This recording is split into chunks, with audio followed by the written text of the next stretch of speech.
Hello dear friends, how are you doing? Сәлеметсіздер ме достар, қалдарыңыз қалай? Бүгін біз сіздермен тақырыпты әрмен қарай жалғастырамыз. Ағылшын тілінде сөйлем құрау үшін сөздік қор қажет. Ал енді мына сөздерге қарайық, тақтаға назар аударсаңыздар, көбіне предлогтармен.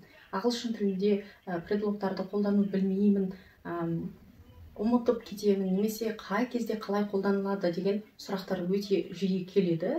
Ал енді сондай қателіктерді жасамас үшін сіздер сөздерді предлогтармен жаттауларыңыз керек. Мысалы, success in, яғни белгілі бір сферада, бизнесте мен мысалы жетістікке жеттім деп айтатын болсаңыздар, I success in business. Бизнес деген зат есім, in business. Ал енді етістікпен айтатын болсаңыздар, етістікке ing жалғап айту керек. Мысалы, I success in learning English.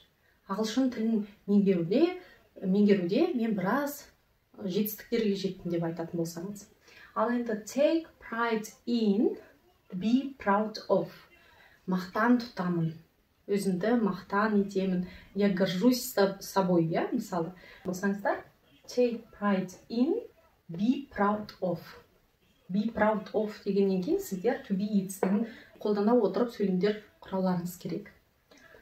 I'm proud of achievements. Мен өзімнің жеткен жетістіктеріммен мақтанамын деп айтатын болсаңыздар. Осы аптада сіздерге сөздер берілген болатын. Мына етістіктерге назар аударайық. Achieve, reach, екеуі де жетістікке жету деген мағынаны білдіретін етістік. Ал енді мақсатқа жету үшін біз оларды орындауымыз керек. Accomplish, орындау, realize, аяғына дейін жеткізу, fulfill, толықтыру, орындау деген мағынаны білдіреді. Мына мысалға назар аударайық. I achieved, reached certain goals, objectives. Goals немесе objectives деген сөздің біреуін қолдансақ болады. Мен біраз мақсаттарға жеттім деген сөз. Ал енді келесі сабақта collocations, idioma, idioms дегеніміз не?